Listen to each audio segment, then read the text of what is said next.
Alhamdulillahi Rabbil Alamin. Jangan lupa banyak-banyak bersolawat kepada Rasulullah, terutama di hari Jumat, karena salah satu yang disuruh Nabi, amalan paling afdal, aksirus sholata alayya fi yaumil jum'ah, banyak-banyakkan baca solawat kepadaku di hari Jumat. Bukan berarti Senin, Selasa, Rabu, Kamis, Sabtu, Ahad tak banyak, banyakkan di hari Jumat. Apa maknanya? Solat yang dikerjakan banyak cacatnya, infak sedekah banyak rianya, haji umrohnya kadang-kadang pun banyak ingin dapat pujian dari manusia.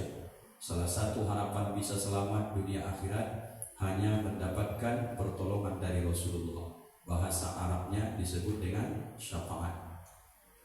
Al-Quran yang dibaca bisa memberi syafaat. Berkawan dengan orang-orang baik yang mengingatkan kita supaya taat kepada Allah, itu juga bisa memberi syafaat. Tapi syafaat paling tinggi disebut dalam bahasa Arab namanya syafaatul uzma. Syafaat pertolongan uzma itu dari kalimat azim, besar, mulia, dan sangat luar biasa, tak terhingga batas nilai syafaatnya. Siapakah yang memiliki syafaatul uzma? Yaitu hanya Nabi Yuna Muhammad sallallahu alaihi wasallam. Oleh karenanya saya mengajak abang kakak semua, baik yang online offline, sama-sama di awal majelis ini kita bersolawat bersama-sama kepada Nabi Yuna Muhammad sallallahu alaihi wasallam. Allahumma salli ala sayyidina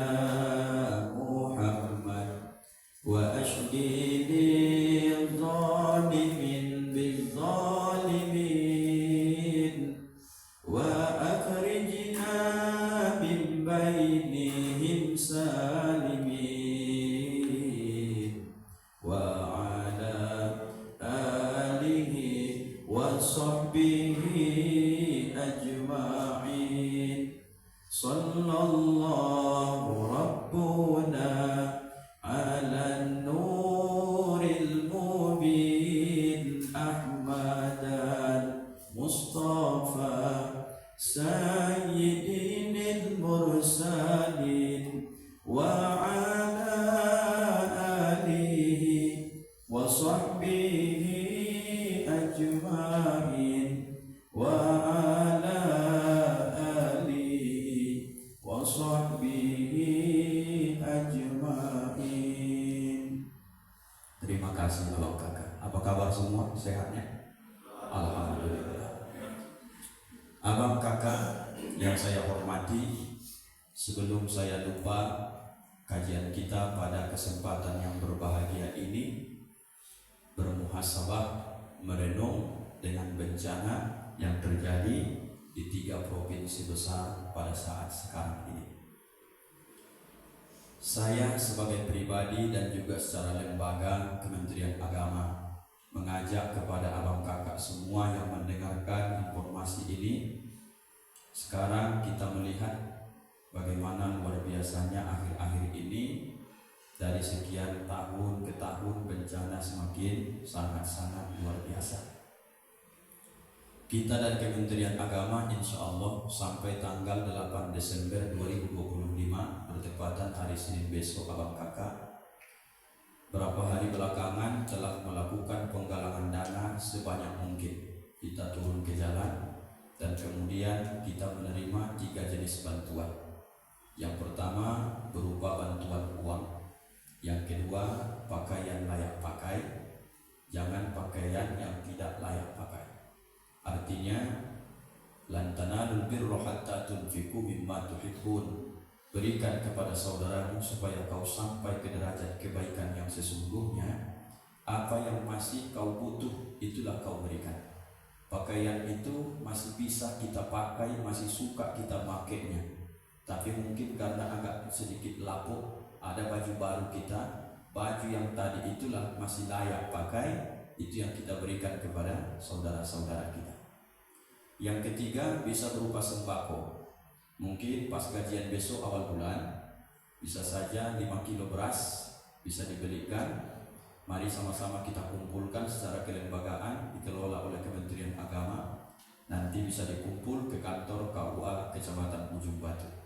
Abang kakak yang ingin ikut bersumbangsi Ayo sama-sama kita ringankan beban, kesusahan, kesulitan saudara-saudara kita. Saya tak perlu menjelaskan sesusah apa mereka hari ini, bahwa yang kita tahu lewat internet dan YouTube, bahwa yang mereka harapkan hari ini bukanlah yang muluk-muluk. Yang mereka harap hari ini, keluarga yang sudah meninggal semoga diampunkan Allah. Yang masih hidup ini mereka butuh makan, minum, pakaian, bisa bertahan hidup. Mengenai tempat tinggal mereka, itu belum mereka pikirkan. Mengenai anak yang hilang, keluarga hilang tak bisa bersekolah, itu nomor sekian. Tapi yang mereka harap hari ini bisa bertahan hidup. Air bersih mereka butuh hari ini, pakaian butuh, dan juga makanan siap saji, termasuk nanti sembako yang bisa dimasak dengan cepat, bisa mereka nikmati untuk bertahan hidup. Saya sampaikan di awal ini supaya kita bisa berlandaskan sesuai hadis Nabi. La yu'minu ahadukum, tidak dikatakan beriman ahadukum, salah seorang di antara kamu. Siapa yang mengaku beriman ini, ma yuhibbu li akhihi, kalau dia tidak bisa menyayangi saudaranya, kama yuhibbu li nafsi, sebagaimana dia sayang ke dirinya, imannya masih dipertanyakan. Artinya, saya kan Pak Ustadz tak ada kaitan hubungan darah dengan orang psikologa sana. Malah mohon maaf satu akidah pun tidak. Apa perlu kita bantu? Habalum minan nas, wajib kita bantu. Mengenai mereka lain akidah dengan kita itu tak ada urusan. Yang penting kita berbuat baik ke mereka karena dilanda bencana. Apa dasarnya? Habalum minan nas, karena mereka juga adalah makhluk hamba Allah. Gitu. Jadi nanti kemana bantuan ini kita salurkan? Biar kementerian yang mengelola, karena ini banjir yang luar biasa, bencana yang sangat luas, kita tak bisa mencakup. Kalau nampak abang kakak depan LKA, mungkin itu IKMR, masuk dia mungkin fokus ke Sumatera Barat. Kalau dia fokusnya nanti ormas, mungkin banyak orang Sumatera Utara. Tapi Kementerian Agama netral, kita akan bagi nanti ke Sumatera Barat ada, Sumatera Utara ada, Aceh juga ada. Jadi abang kakak tidak usah takut, kita tak mengelola hal sejauh itu, kita serahkan ke Kementerian Agama. Abang kakak, kita ambil hikmah. Apa dalam Al-Quran sehingga datang terus bertubi-tubi bencana? Apakah di zaman kita ini saja bencana ini ada? Tidak. Kalau dibaca Al-Quran, banyak kampung negeri yang ditenggelamkan Allah. Kaum Ad ditenggelamkan Allah, kaum Hud ditenggelamkan Allah. Bahkan umatnya Nabi Nuh dibanjir bandangkan habis dibuat oleh Allah. Apa maknanya? Jangan abang kakak mengira kita ini hidup zaman ini baru sekarang bencana itu ada. Dari dulu sudah ada abang kakak. Lalu kalau kita lihat Al-Quran, kita buka-buka, abang kakak masih sering baca surah Yasin. Jumpa abang kakak nanti ayat ke-19 itu, tak usah muluk-muluk. Qalu ta'irukum ma'akum a'in dzukirtum bal antum qaumun musrifun. Yang pernah belajar bahasa Arab pasti dia tahu apa makna dari musrifun. Sarfa itu bermakna orang-orang yang melampaui batas kedurhakaannya kepada Allah, maka asbab itulah Allah ingatkan mereka dengan berupa alam ini. Air ini kalau tak diperintahkan Allah, tidak bisa dia mengalir. Kalau enggak Allah izinkan gunung itu meletus, tidak meletus dia. Kalau enggak Allah izinkan air itu naik, kemudian membawa kayu, membawa lumpur, menimpa suatu negeri, itu tak akan terjadi. Coba selayang pandangkan sekarang ke jembatan kembar arah desa apa kampung, kecamatan ataupun kabupaten daerah Pariaman sana. Coba abang tengok pelan-pelan di YouTube itu. Biasanya air itu dari kecil kita belajar mengalir dari tempat yang tinggi menuju tempat yang paling rendah. Itu sifat air dalam ilmu kita waktu SD diajarkan dalam fisika. Tapi nyatanya kalau Allah berkehendak, ada masanya air ini tak perlu mengalir sesuai akal manusia. Dia tak perlu dari rendah ke yang tinggi atau yang tinggi yang biasanya ke rendah. Kalau Allah mau, dari rendah pun bisa ke tinggi. Menurut perkiraan mereka, air ini akan selalu mencari dataran rendah. Tapi nyatanya Allah menginginkan air beloklah engkau cari jalan yang tak biasa kau lalui, dan kemudian hancurkan apa yang sudah saya suruh. Habis sudah. Ilmunya, kenapa Allah kirimkan itu? Karena musrifun, banyak manusia ini sekarang keterlaluan, bahkan sampai berani menentang Allah. Tidak usah jauh-jauh, tidak usah kita cerita orang yang membalak hutan, tidak usah kita cerita dulu yang lain, mungkin mereka melakukan hal ini, dosa-dosa, mungkin menipu segala macam. Yang dekat dengan kita saja, menurut banyak orang, maksiat paling tinggi itu nilainya adalah mungkin satu, melakukan zina. Nauzubillah, kalau ada orang yang sempat terjerumus ke zina, taubat dia, tak dia melakukan lagi, besar harapan masih diampunkan oleh Allah. Yang penting jangan ulangi lagi. Ada yang terjerumus waktu muda minum minuman keras, lalu kemudian berhenti tak minum lagi, masih belum diampunkan oleh Allah. Tapi catat abang kakak, maksiat terbesar itu adalah tidak ada kecuali induknya orang Islam meninggalkan sholat. Itulah maksiat terbesar. Kalau yang menyuruh sholat itu ustaz, bisa saja tukang suruh itu tak usah sholat dia. Kalau yang menyuruh sholat itu Rasulullah, maka Nabi bisa saja mengelak, dia tukang suruh saja. Tapi yang menyuruh sholat itu adalah Allah. Maka kalau menentang yang disuruh oleh Allah, itulah salah satu Allah titip pesan ke alam, ini manusia ini sudah keterlaluan. Air gratis dikasih, sawit dipanen tiap putaran, gaji profesi tiap bulan diterima, tunjangan banyak, makin sejahtera dibuat Allah manusia ini, malah mengucapkan terima kasih pun sama Allah Ta'ala. Abang kakak kita yang duduk pagi ini saja, kalau kita absen macam absen kakak itu tadi, jangan dulu di absen berapa orang yang gak terlambat datang sesuai jam on time-nya, kalau itu secara absen online. Bagaimana kalau dibuat absen jam berapa tadi yang sholat subuh berjamaah laki-laki ke masjid?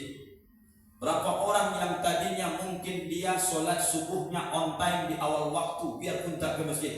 Kategori 3, berapa tadi yang sholat subuhnya terlambat? Dan keempat, berapa jumlah karyawan-karyawati yang beragama Islam yang tak sholat sama sekali?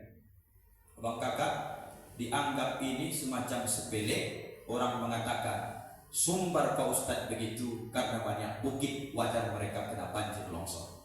Kalau si Polga Sumatera Utara sana Pak Ustadz, Tapanuli Tengah, wajar mereka pinggir laut. Batang Toru dekat dengan sungai Persariran, besar, wajar jam banjir. Banda Aceh wajar dekat laut. Kita ujung batu Pak Ustadz cuma Sungai Rokan, jauh kali lah ke kelurahan ini. Tak ada sejarah mencatat Sungai Rokan bisa sampai ke kelurahan. Demi Allah, abang kakak hafal ayatnya. Innama amruhu idza arada syai'an ayyaqula lahu kun fayakun. Surah apa itu abang kakak? Surah Yasin itu. Jikalau Allah berkehendak, tidak bisa ditawar, tak bisa dipengaruhi, tak bisa dinegosiasi. Kalau Allah menyuruh Sungai Rokan itu asbab kedurhakaan orang ujung batu, kun, naik kau Sungai Rokan 1 kilometer ke atas, fayakun, maka Sungai Rokan tak bisa menolak, dia akan naik dengan sendirinya dan habiskan. Siapa yang mereka habiskan ini? Ittaqu la tusibanna alladzina zalamu anfusakum khassah. Yang dihancurkan itu bukanlah orang yang tak sholat saja, yang rajin sholat, satu rata semua. Apa sebab? Karena yang sholat pun tak lagi mau mengurus, istri tak sholat, dia diam. Anaknya tak sholat, dia diam. Satu kos mereka dia sholat, kawannya tak dia bangunkan. Intinya rumah-rumah orang Islam ini sekarang, terutama kita bang yang laki-laki, kalau masih hidup Rasulullah sekarang, baca betul-betul dalam hadisnya.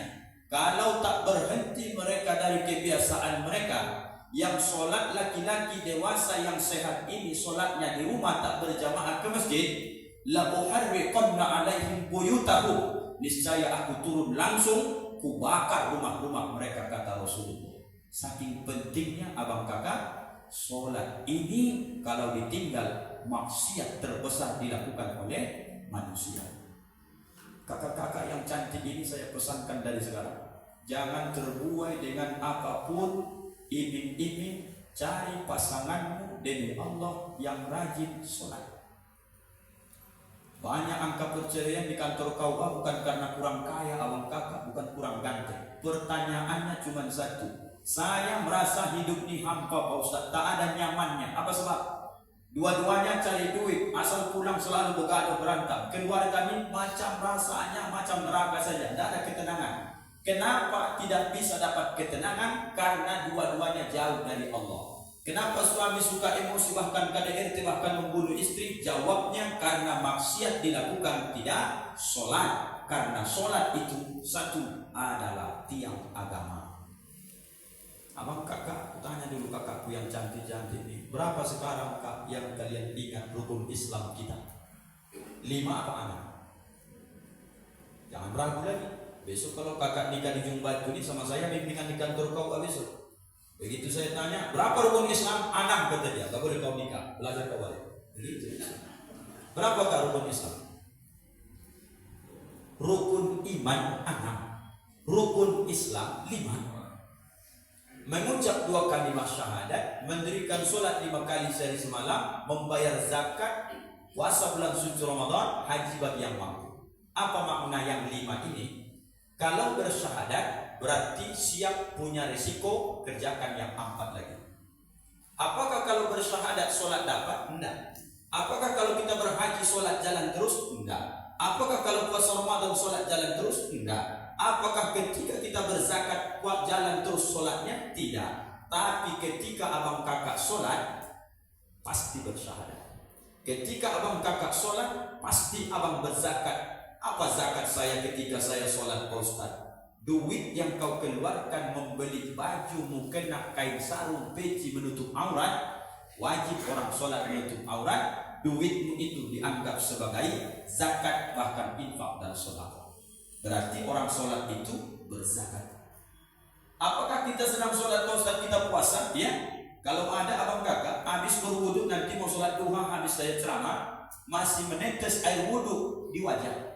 Kemudian abang kakak sudah takbiratul ihram, mengalir air wudhu tadi sampai kemudian ke pangkal bibir kita cicip sedikit, batal sholatmu itu.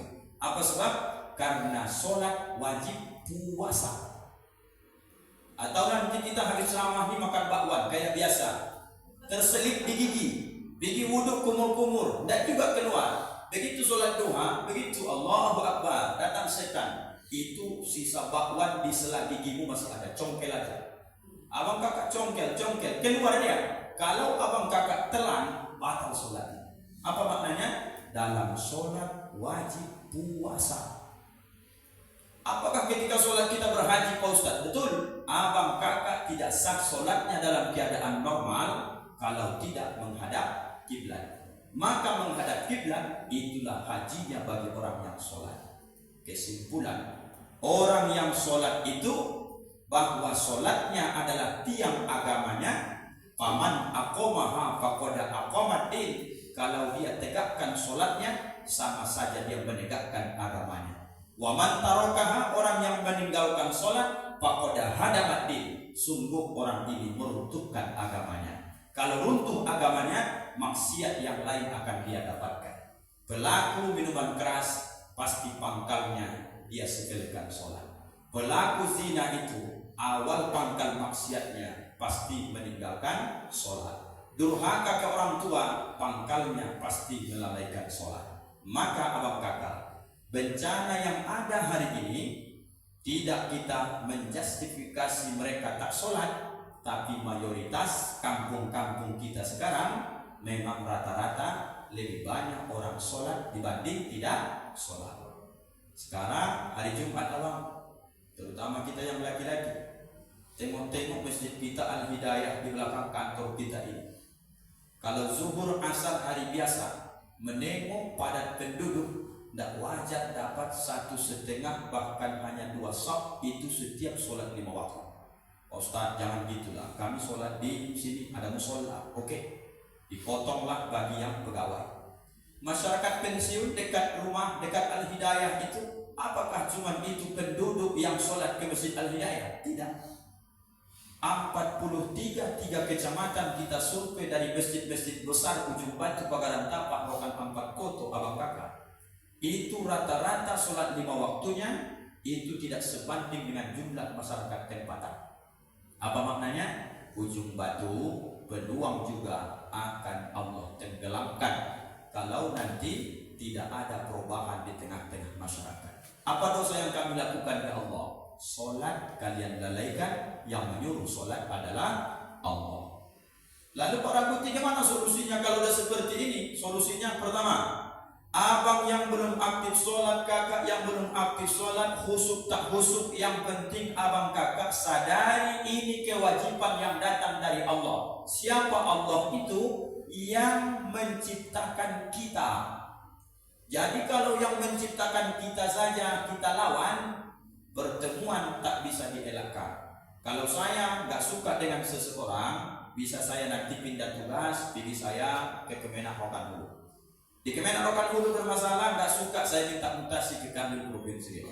Tapi ketika bermasalah dengan Allah, mau tak mau, pasti bertemu besok dengan Allah ketika kematian datang abang kakak. Jangan bangga dengan apa yang kita miliki hari ini. Tengok sering-sering dulu video yang dikirim kawan-kawan sekarang. Mobil apa yang dibanggakan orang Ujung Batu hari ini? Pajero sama Alphard, Pak Ustaz. Tengok di Sibolga sana ketika dibulung air sungai itu. Apakah ada orang yang mengira ketika dia Alphard itu mahal harganya? Tak usahlah hanyut, dia tahan. Tak ada. Yang dipikirkan ketika bencana kecil datang seperti itu, harta benda nampaklah macam sampah-sampah dunia. Apa maknanya? Yang dibawa mati adalah amal soleh kita abang kakak. Jangan lalai, syukurkan kepada Allah. Tiap bulan nerima gaji, bisa kita lebih aktif, ibadahnya lebih khusyuk, bisa abang kakak porsikan ibadah-ibadah, tidak ada yang mengganggu jadwal sholatmu. Tengok kawan-kawan yang di luar sana, yang kerjanya serabutan, tak jelas tiap bulan dapat, kos-kosan yang kadang-kadang menunggak segala macam. Wajar dia meninggalkan sholat, karena kadang-kadang bahasa wajar itu tak pas, karena dia banting tulang. Kita nggak seperti mereka. Biarpun sebagian ke lapangan, lebih banyak yang kena ruangan AC. Tinggal juga sholat. Memang manusia ini tak pandai bersyukur, berterima kasih kepada Allah. Muhasabah kita hari ini, abang kakak, saya ingatkan supaya kita dan keluarga kita, kawan sekantor kita, ayo buat dulu gerakan saling mengingatkan supaya taat kepada Allah. Apapun alasannya, sholat abang kakak. Insya Allah, kalau bahasa orang bijak, kalau aku ingin memulai diriku jadi orang baik, apa yang harus kulakukan pertama kali? Tidak ada kecuali perbaiki hidupmu dengan memulai perbaiki sholatmu. Gimana cara perbaiki sholat? On time kan di awal waktu. Yang laki-laki, gimana perbaiki sholat? Awal waktu berjamaah. Di mana Pak Ustaz? Di kantor atau di masjid? Sebisa mungkin di masjid. Lalu kesimpulan, sesiapa abang kakak selama sampai setua ini kita, hajat, keinginan, cita-cita belum dapat sampai sekarang, padahal menurutmu baiknya, demi Allah, hadis Sa'id al-Khudri, buat solatmu di awal waktu, secepat itulah hajatmu akan diberikan yang maha pemberi. Maknanya, banyak keinginan abang kakak belum tercapai sekarang. Coba atur solatmu di awal waktu, di mana kau menghargai Allah, begitu hajatmu akan disegerakan Allah. Kalau kebalikannya, kenapa abang kakak banyak kehajat keinginan tertunda? Karena kau tunda-tunda juga kewajibanmu mengabdi kepada Allah. Mulai hari ini berniatlah, ya Allah, asal azan pekerjaan ini semua sebelum aku mati, sakit pun sudah ada yang menggantikan saya. Tapi kalau aku mati, hanya sholat yang kubawa menghadapmu ya Allah. Pekerjaan bisa silih berganti, bisa kita kena pecat, kena DO, bahkan kena mutasi. Tapi kalau sholat abang kakak selama hidup, akal masih sehat, wajib kita tunaikan. Terima kasih abang kakak, sedikit motivasi hari ini, baik yang online, offline. Mari sama-sama kita luangkan waktu kita merenung sejenak, senang bagaimana keadaan negeri kita, terkhusus Ujung Batu hari ini. Hari ini mereka berduka, satu, kita doakan terbaik untuk mereka. Kalau bulan berduka kemudian kita tengok belum juga ambil iktibar, jangan sampai malapetaka menimpa kita baru kita sadar bahwa kita sudah melakukan kesalahan. Terima kasih abang kakak atas segala perhatian. Mohon maaf segala kekurangan, banyak salah hilaf kebodohan kami, tolong dimaafkan dunia dan akhirat. Maaf abang kakak. Alhamdulillahirabbil alamin. Terima kasih atas segala perhatian ini dan juga penghormatan ini. Kita tutup dengan doa kafaratul majelis. Subhanakallahumma wa bihamdika asyhadu an la ilaha illa anta astaghfiruka wa atubu ilaik. Wassalamualaikum warahmatullahi wabarakatuh.